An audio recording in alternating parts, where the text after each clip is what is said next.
Jumpa lagi dengan Ibu TV. Ya, kalau dilihat laptop yang satu ini mungkin kalian rasanya udah nggak asing lagi ya. Iya, ini adalah varian baru dari laptop Infinix InBook X2 atau X2 yang pernah kami review sebelumnya. Dengan harga kurang dari 8 juta, laptop yang satu ini udah pakai prosesor Intel Core i5 generasi ke-11 sekarang. Ini sebuah peningkatan, kan sebelumnya pakai generasi 10. Layarnya tentunya masih sama kerennya kayak yang sebelumnya. Ya, ini adalah Infinix InBook X2 Gen 11.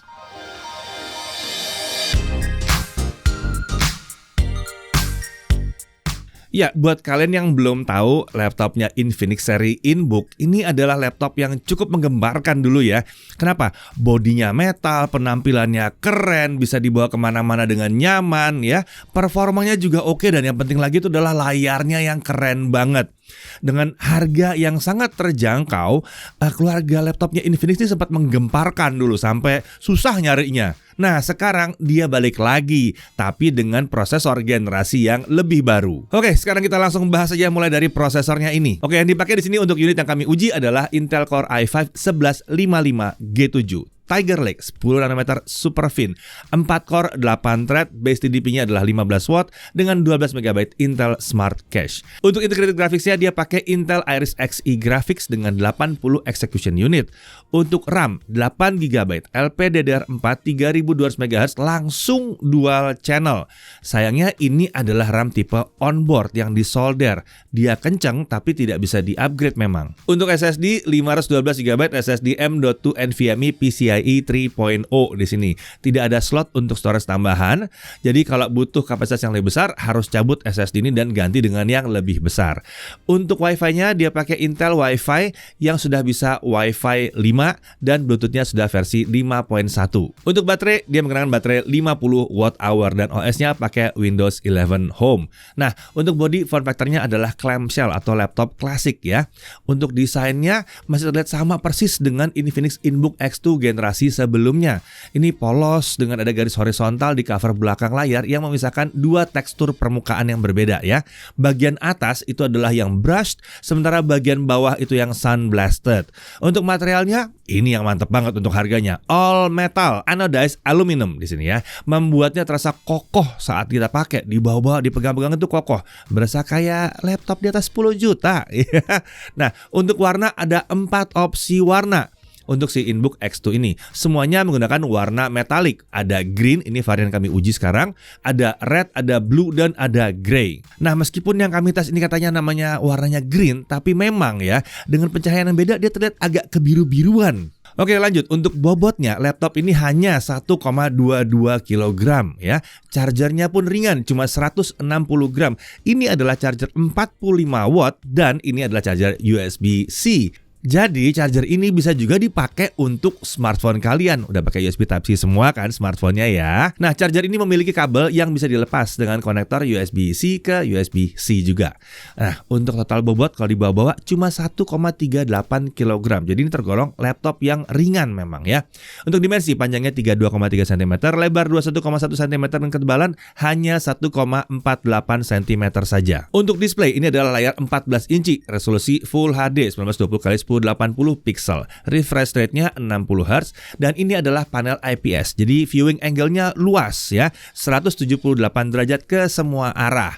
Dia diklaim memiliki color gamut 100% sRGB dengan brightness di 300 nits. Nah, kalau pengujian kami bilang bahwa gamut coverage-nya 91,6% sRGB, gamut volume-nya di 100,8% sRGB. Sementara untuk peak brightness-nya, wah, ternyata ini nyampe 365 nits, lebih tinggi bahkan ya. Permukaan layar ini anti glare, jadi nyaman saat digunakan karena nggak banyak pantulan-pantulan yang bisa mengganggu kenyamanan kita. Bezel layar InBook X2 ini terbilang tipis untuk sisi kanan dan kiri. Atas memang agak tebal karena ada webcam di situ. Ini adalah webcam HD kamera 720p.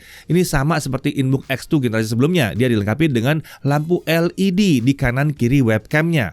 Lampu LED ini bisa diaktifkan dengan tombol function plus spacebar. Webcam ini dibekali juga dengan dua mikrofon. Posisinya ada di sisi luar dual starlight yang tadi ya. Jadi tetap di kanan kiri webcam juga. Untuk kualitas kamera dan mikrofonnya kurang lebih seperti ini.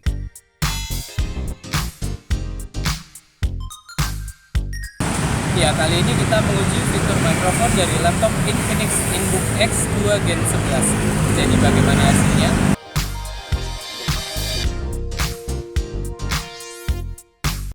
Ya, kali ini kita menguji fitur mikrofon dari laptop Infinix InBook X2 Gen 11.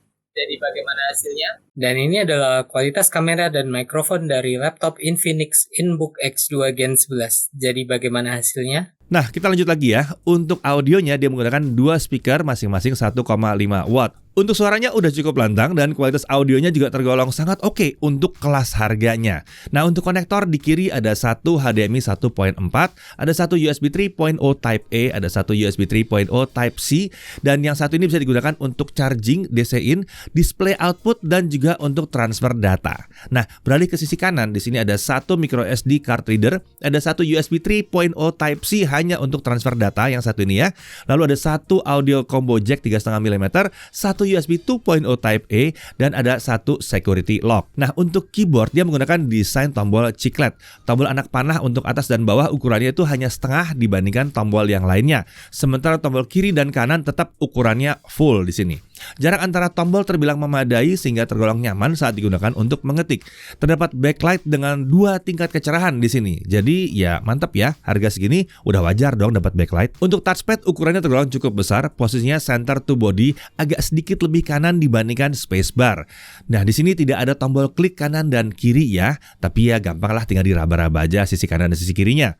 Kita lanjut ke sistem pendinginnya. Dia menggunakan sistem pendingin aktif dengan 2 buah heat pipe dan 1 buah kipas. Intake-nya itu dari bawah, exhaust-nya ke arah belakang atau ke celah layar. Oke, sekarang kita masuk ke aspek performa. Kita cek langsung konsistensi performanya dengan Cinebench R15. Kita looping 20 kali untuk lihat konsisten nggak performance-nya. Ya, skor maksimal yang diperoleh itu bisa mencapai 743 poin. Sementara untuk skor yang bisa dipertahankan itu ada di kisaran 490 sampai dengan 560 poin. Bukan skor Core i5 generasi 11 yang terkencang, tapi masih cukup oke untuk beragam kegiatan sehari-hari. Nah, untuk suhu kerjanya, suhu CPU itu sempat berada di kisaran 92 sampai 94 derajat Celcius saat run yang pertama doang ya, colongan aja.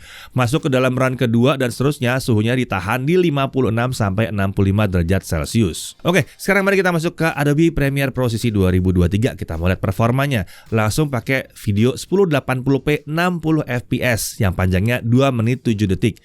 Dengan software only, semua selesai dirender dalam waktu 6 menit 15 detik. Kalau pakai OpenCL, selesai dalam waktu 3 menit 19 detik. Berarti ini cukup oke ya kalau kita mau ngedit video yang 1080p. Apalagi ternyata layarnya ini sudah 100% sRGB juga. Jadi ya oke lah ya buat ngedit video ya. Nah, untuk suhu kerja di awal pada saat kita pakai OpenCL, suhu sempat mencapai 87 derajat Celcius. Setelah itu suhu sempat sustain di 70 derajat Celcius selama beberapa saat nih. Sebelum akhirnya dia turun lagi ke 50 derajat Celcius. Jadi tampaknya terjaga cukup aman ya suhunya ya. Nah, sekarang gimana kalau kita pakai DaVinci Resolve, software video editing yang gratis tapi profesional. Video 1080p 60 fps yang sama dirender dalam waktu 7 menit 53 detik. Untuk suhu kerjanya di awal dia sempat spike atau lompat ke 92 derajat Celcius saat proses awal render, awal banget ya. Tapi setelah itu dia turun ke 52 sampai 56 derajat Celcius. Lagi-lagi terlihat bahwa colongan dulu terus diamankan suhunya. Nah, sekarang tentunya kita mau coba gaming dengan yang satu ini. Kan dibandingkan sebelumnya harusnya integrated graphics-nya itu meningkat ya performanya. Oke, kurang lebih hasil pengujian gamenya adalah seperti ini.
Nah, di game yang terakhir ini GTA 5 kalau kita jalankan 30 menit, kita lihat suhu CPU-nya itu sangat aman di kisaran 50 sampai 56 derajat Celcius. Sementara untuk suhu permukaannya itu dingin juga di kisaran 30 sampai 38 derajat Celcius. Terlihat sangat nyaman digunakan kalau kalian berusaha untuk gaming dengan yang satu ini. Kita lanjut ke pengujian storage-nya. Dengan Crystal Disk Mark kita temukan bahwa kecepatan bacanya ada di 3345 MB per second, sementara kecepatan tulisnya ada di 2325 MB per second. Ini kecepatan baca tulisnya tergolong kencang ya buat kelas harga laptop seperti ini. Beberapa tahun yang lalu, ini adalah performa untuk laptop gaming. Kita lanjut ke pengujian baterai. Brightness kita set di 150 nits, ya ini tipe pengujian yang baru ya. Kita set di 150 nits dengan volume di 25% untuk audionya. Hasilnya video playback 1080p itu baterai baru habis di 8 jam 30 menit. Sebuah hasil yang menurut kami cukup normal untuk kelas harganya. Nah, untuk charging 30 menit pertama sudah mencapai 35%. Sementara untuk dari kosong sampai penuh dibutuhkan waktu 2 jam 15 menit. Lagi-lagi ini adalah hasil yang normal di kisaran 2 jam untuk sebuah laptop tipis. Itu adalah target yang kami biasanya jadikan patokan. Nah, untuk harganya Infinix InBook X2 yang baru ini dijual di harga Rp7.999.000 untuk unit yang kami uji yang pakai Core i5 ini. Selain itu ada satu lagi varian yang menggunakan prosesor Core i3 1115G4. Harganya wah lebih murah lagi, Rp5.999.000. Untuk yang i3 ini storage-nya adalah 256GB, tapi spesifikasi lainnya masih sama persis dengan yang i5. Wow, ini sangat menarik ya. Tentunya pembelian laptop ini sudah termasuk Windows 11 Home dan garansi resmi Infinix Indonesia selama 2 tahun. Oke, hal yang perlu diperhatikan. Pertama, dia menggunakan prosesor Intel Core i5 atau Core i3 untuk versi yang lebih murah, generasi ke-11. Jadi kelihatannya memang bukan generasi yang 2023 ya, tapi ini performanya masih cukup oke untuk berbagai kegiatan sehari-hari. Apalagi kalau mengingat harganya yang memang terjangkau. RAM-nya ini juga memang nggak bisa di-upgrade, tapi udah langsung dual channel dan 8GB tergolong pas lah untuk harga segini. Nah, di sisi menariknya, pertama layar IPS-nya, color gamutnya udah 100% sRGB. Jarang ada laptop di harga segini yang bisa ngasih layar seperti ini. Jarang, ini jarang banget ya. Desainnya ini cukup tipis dan cukup ringan untuk kelas harganya, di bawah 1,5 cm, berat 1,24 kg, mantep ya. Dan bodinya langsung aluminium, mantep bener. Biasanya kalau ada yang nyebut-nyebut body metal tuh cuma cover belakang, ini nggak, bener-bener bodinya aluminium di sini ya. Kemudian storage juga cukup lega dan tergolong kencang untuk kelas harganya. Kemampuan baterainya juga oke di sini ya. Lalu kalau dibutuhkan dia masih bisa gaming tipis-tipis juga. Dan untuk charger udah sangat kekinian, pakai yang Type-C, jadi bisa sharing dengan HP kalian. Kayaknya agak jarang ya di harga segini yang bisa ngasih kelengkapan kelas premium seperti itu. Ya, Infinix kembali hadir meramaikan pasar laptop di Indonesia dengan Infinix InBook X2 Gen 11 yang ternyata masih tetap menarik untuk kelas harganya. Jika memang laptop tipis, ringan, dan layar yang keren serta harga terjangkau adalah yang kalian cari, laptop yang satu ini rasanya sih layak sekali untuk dipertimbangkan. Saya Deddy Irfan, Jagat Tribun TV.